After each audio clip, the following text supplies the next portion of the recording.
We're going to cook some crab, mate, because it's, you know, off the coast of Northumberland, absolutely fantastic.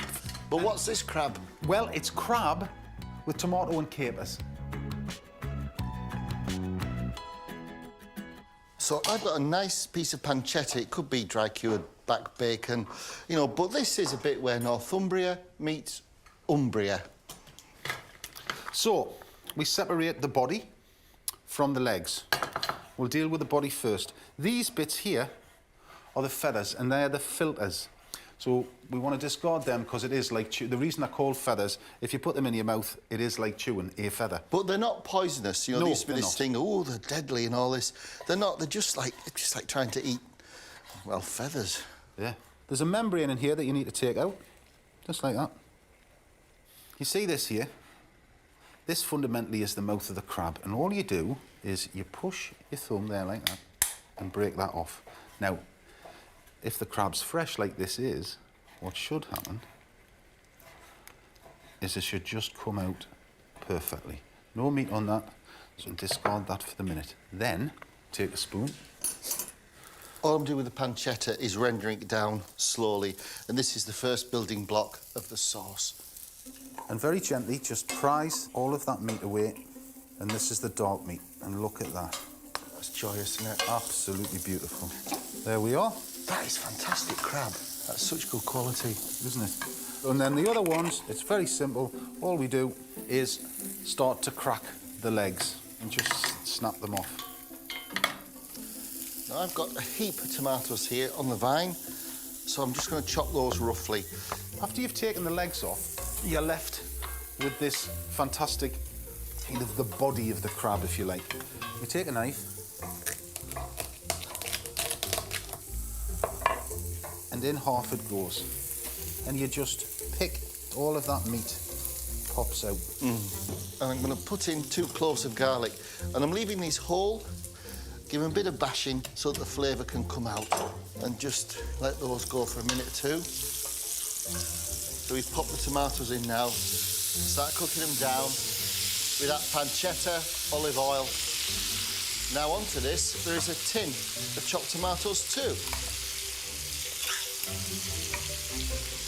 Now, the legs. I just give it a crack, little crack, either side, and then you just scoop the white meat out. This is enriching already, it's doing down nicely. It's on quite a reasonable heat because I want it to cook down. Now I've got a green chilli here. Chilli and crab is a classic. And I'm going to chop this finely. We put in a whole onion, just like that, there for flavour, as is this chilli. We're popping that in there. And a good pinch of saffron, and that can go straight in. Some fish stock.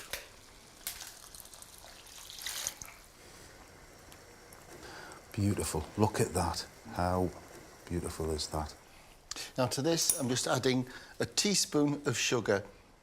Now for now, we just let that go.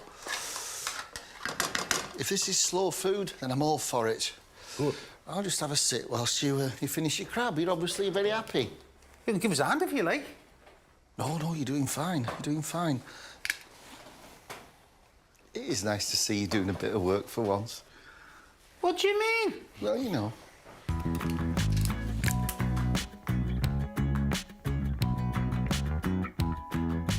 Should we get the spag on?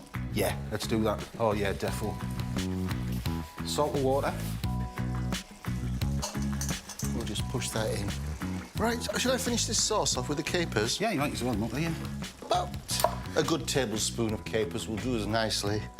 And chop them. And those capers impart such an earthy note. It's lovely. Whole parsley? Yes, all the parsley, mate, yeah. I'll put this in when they're crabbing, because we don't want this to cook too much, do we? No, we don't. Stalks and all, I think. Absolutely. Oh, look at that. Should I take the onion out now? Yeah, take it out. Right. Are you ready? I'm ready. This is a big moment, Kingy. Oh, goodness. Look at that. There's no lack of generosity in the amount of crab that's in this dish. And this is the dark meat. And don't worry, just break the crab meat up. My heck, that's rich, Kingy. I'll put my parsley in now, Si. Absolutely. And just let those flavours just mellow together. Now, at this point, mate, we'll float some butter into it. Yeah, just sprinkle it up and... I'll just clear the decks in anticipation of our feast. I think that's about ready, mate. Right. The funnel with the chunnel. We don't want it too dry, do we? No, because then what we're going to do... Blimey. That goes in there. Boom. We'll coat that beautiful spaghetti in the butter. Just gently push the sauce through the spaghetti. Right, King, it's time to go on our holidays. Oh, brilliant. Right. Oh, this is home cooking. Oh, look at that. That looks dead right, the amount of sauce to pasta.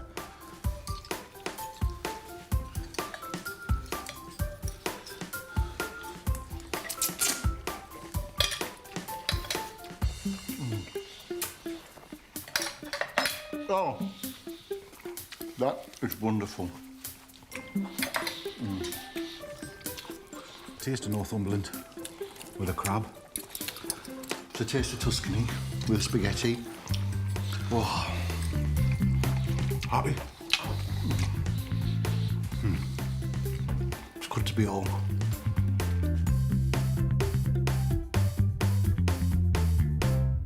When you talk about classics, you think of Beethoven, Bach, Rembrandt and Titian. Yes. But what we're cooking is classics of the culinary world. And we've got a few tricks to show you about the burger. I'm going to show you how to make the perfect burger, but with one addition. This bone marrow. It supercharges the flavour of that beef and makes that burger soft and juicy and tender and full of meaty, flavoury goodness. This is chuck steak, and it's just at the point of nearly being frozen. Now, we mince it while it's nearly frozen because it keeps the texture more intact. You want to have a bit of bite with your burger. Now, you'll see where the bone ends and the bone marrow starts. And what you do is you just put your spoon in there like that and run it down the length of the bone. And the bone marrow will come out nice and easily. You know, Dave, I don't know what you found, but bone marrow is quite popular now, isn't it? I mean, we've been using it for quite a lot of years. Yeah. And it's such a great ingredient. And all I'm doing while Dave's mincing his steak, I'm just chopping the bone marrow really nice and fine. I mean, there really is no comparison between a burger made with bought mince and making burgers like this. And also making burgers from scratch, there's something lovely about it because you can get the kids involved in it and then building burgers. Oh, it's just great, man. This will make about 4 half-pounders in old money, or in new money, 4 200 grammars. Now you can see how fine I'm chopping this bone marrow. Mate, the bone marrow is ready when you are. Well, here we go. No eggs, no rusk, no odd additives apart from bone marrow. And it's funny, isn't it, you know, how you forget the classics, how you forget the taste of what it should taste like. So, clean hands, what we do is we make sure that Should I start to season as you go? Yes, please, Dave, that would be great. Lots of black pepper in these burgers. Defo. Look at the technique here, turning the meat in on itself so that bone marrow is evenly distributed throughout every single piece of meat. Gonna half it. And then quarter it.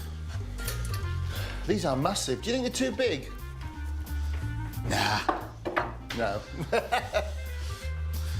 Right, so, very simple. The formation of burger. So, into a round, just like you're making a bun. And because we've got the textures right, we don't need any eggs, any breadcrumbs or anything to pad it out. This will hold together perfectly well. That's a fine burger. Number one. I do get excited with stuff like this. Now, let's put some heat in the griddle. Now, treat your burger like a fillet steak, okay? Your griddle needs to be hot. Look at that. Now, we're just going to put 2 on at a time. Yeah. You're looking at about 3 to 4 minutes per side. You're just going to stand there and gaze lovingly at it, aren't you? Should I make the sauce? Go on, please, go on. Right, this is a brilliant burger sauce. And what we do is we get mayonnaise. 2 big spoons of tomato ketchup. Tablespoons will do. This is chipotle paste. Chipotle is a chilli, but it's got a real smoky flavour. And so a teaspoon of this in the sauce gives it a really good kind of chilli, smoky flavour. Garlic powder. A gherkin, diced fine. In fact, what we're doing, Si, this is our secret recipe. I know. We shouldn't be telling people No, this. we shouldn't. No. And all that's needed to finish this off is a squeeze of lemon juice. Squeeze! Now just stir all these wonderful ingredients together. Now, cheese again, it's a matter of choice. We're going classic because these are classic burgers. We're doing Gruyere. It's a good melter and it adds something to the burger. It's not just decoration. You could use mozzarella, but hell, you want to taste cheese and Gruyere. Oh, it just works. I doesn't it? know. Now, if you're making a cheeseburger, I would suggest that you add the cheese at this point so that it's got time to melt and ooze. You ready? Yep. Yep. And don't be shy. Toasty baps. Absolutely. We're using brioche buns. It's kind of newfangled, but this is something that's newfangled that I believe works beautifully. I'll pass this to the Toastmeister. Take us on. Onion rings, tomatoes. It's got to be done. I want these quite thick. I want onion ring. I don't want onion fragments. There you go. So first off, I would start with dressing and lettuce, and then the burger.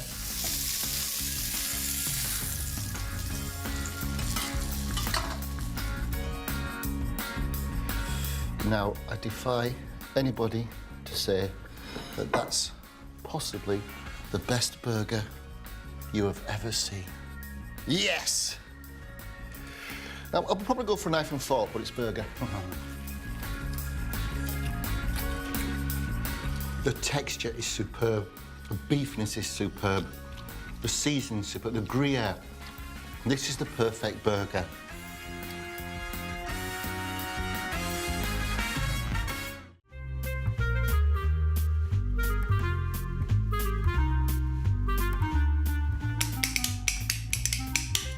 Ollie! Hey! We did. We all started to go to Spain, didn't we? We did. Well, we're off, dude. I know, and we brought all sorts of things back with us from our holidays. And there's one dish that I love that you find in little backstreet cafes, the one with sausage, chicken, seafood. Paella or paella. Yeah. Oh, viva España. Now, this is cooking chorizo. Like your chorizo, you know, the one you get that's like a log that you chew. Don't use that for this. Cooking chorizo is a raw sausage, and it will need to be cooked. Chicken thighs. Cut about that size. Okay? And then we want to put that in the hot pan with the olive oil and put some colour on it. Don't forget the old thing, don't overcrowd your pan and make sure your pan's got some heat in it. I remember the first one in our family to go, like, to the Mediterranean was my Auntie Edie, and she went off to Mallorca. Did she? Oh, and she brought me back as a little boy this red silk tie with a picture of a bullfighter on the front, and it was on white elastic. I love that tie. Chorizo goes in with the chicken, and that cooks down. Take 4 flat cloves of garlic. We want to smell of garlic. We want that flavour to take us back. I was thinking, when was the first time I had paella? And actually, my sister went backpacking to Morocco. Morocco? And she went through Spain, and then she came back. she cooked paella that she'd brought back from Spain. I'll just do the garlicing for you, Si. Now we're getting into the flavour and smells, aren't we? But it really was a peasant's dish, this. It was a whey with some rice. You used up really whatever you had. Well, traditionally it was rabbit, wasn't it? Yeah, yeah. Do you know, as paellas go, you know, it may not be kind of purist, sort of from the foothills of Andalusia, but it's certainly from the foothills of the memories of my Auntie Edie. Yeah. And it's really, really good.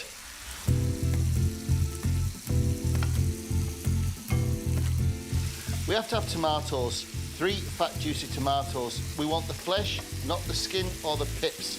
So what I'm doing is, I'm halving them. It's a good tip, this, actually. Makes a lovely, lovely sauce. And I want to take the seeds out. I'm just going to grate the tomatoes, try and keep the skin. I'll put a little bit of seasoning in this. A little bit of salt.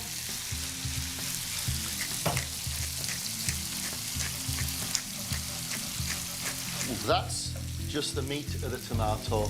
No pips, no skin, and that's what you want. Now, to cook the tomato off, what we're going to do is we're going to move the meat to one side. And then Dave's going to put that in there like that. And now we want the zest of a lemon.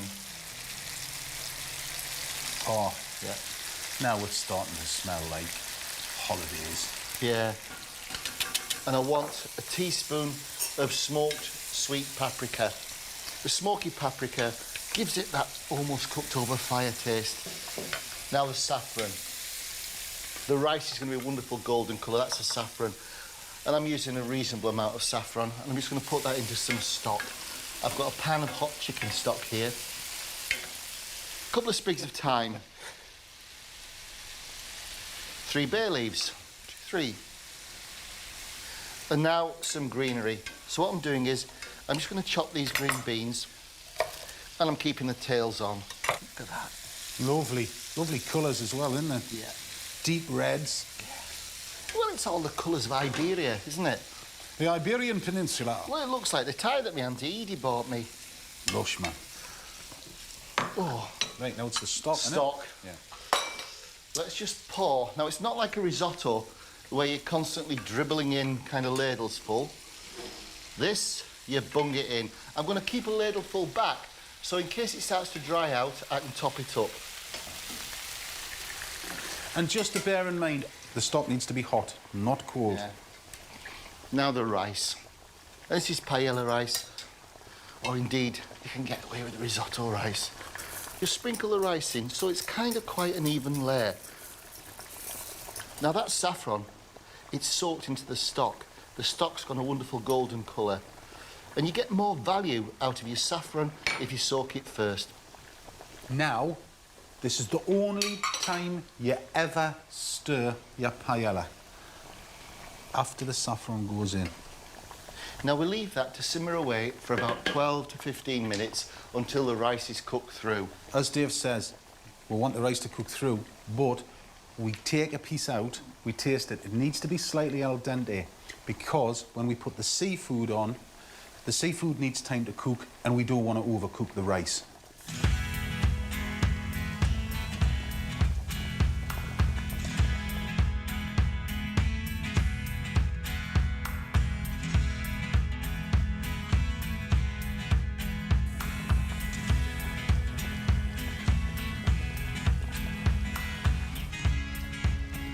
Just about perfect. Yeah, it is. Right, I'm going to put some more stock on, just to make sure it doesn't dry.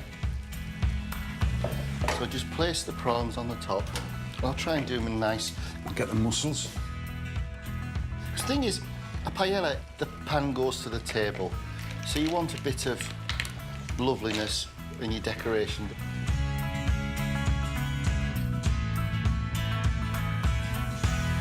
Now we just need to steam this until the prawns are cooked through and the mussels are open. So just let that steam for about 10 minutes and you will have a paella that is fit to serve for Julio Iglesias at his birthday party. It's that good.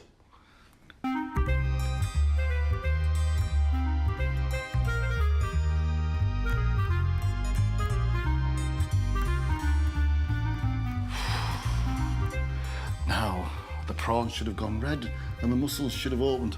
Bar. Hey, get in. You put the lemon on. Now, what a picture to put this on the table. Some say paella, some say paella, but what we say is, it's really, really good food. Shall we? Yeah. It's all about the rice, isn't it? Certainly is. And that's cooked to perfection. Oh, that is good. Where are you going on holiday this year? Magaluf? North Wengarola. Don't need to with this.